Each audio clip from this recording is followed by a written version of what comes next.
I moved into apartment 4C in September. It was a good deal. Too good, if I'm honest. But I didn't think about that until later. The building was old, the kind with creaky radiators and a landlord who never answered his phone. On my third night, while unpacking boxes, I found a floor plan tucked behind the fridge. Someone had left it there, folded into quarters, yellowed at the edges. I almost threw it away. But something made me look closer. The floor plan showed my apartment: kitchen, bedroom, bathroom, living room, closet. And a fifth door, at the end of the hall, painted the same off-white as the walls, so it almost disappeared. I'd assumed it was a utility closet. I'd never opened it. I opened it that night. Inside was a room.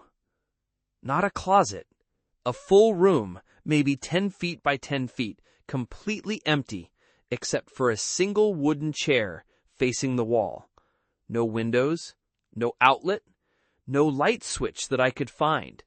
Just bare drywall and that chair. I told myself it was nothing. Old buildings have weird architecture. Maybe it used to connect to the apartment next door and got sealed off. I closed the door and went to bed. That's when I started hearing it. Around 2 a.m. every night, a soft scraping sound, like a chair being dragged an inch across a wooden floor. Just an inch. Then silence. Then an hour later, another inch. I told myself it was the pipes. Old buildings settle. I told myself a lot of things that month. By October, I'd stopped opening that door at all. I put a strip of tape across the frame, low, where I wouldn't really notice it, just to see. Every morning, the tape was broken. Not peeled off, torn, like something had pushed through from the inside. I called the landlord. He didn't answer, like always. So I called the previous tenant instead. I'd found her number scrawled on the back of a takeout menu in a kitchen drawer. She picked up on the first ring, like she'd been waiting for the call. "You found the room," she said. It wasn't a question.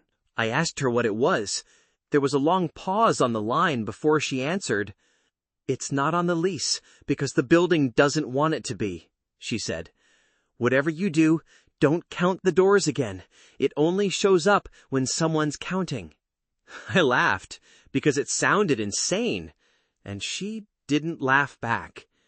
"The chair faces the wall, because it's not supposed to see you yet," she said. "Every apartment before yours, someone eventually turns it around.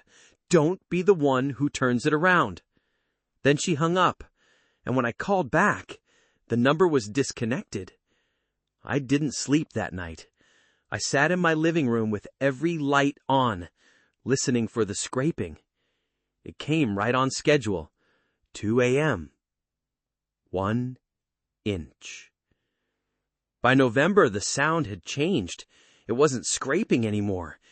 It was scratching. Fingernails, maybe? Dragging slowly across drywall, searching for a seam? I should have moved out. I know that now. But rent was cheap, and I told myself 1 more month, just to save up, just to be smart about it. On the night of November 30th, I woke up at 2 a.m. to a sound I'd never heard before. Not scraping, not scratching.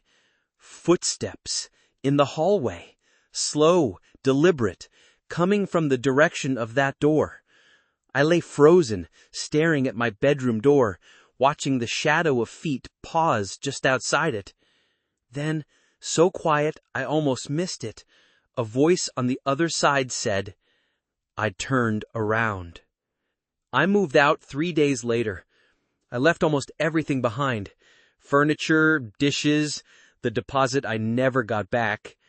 I couldn't go back in for 1 more night to pack it properly.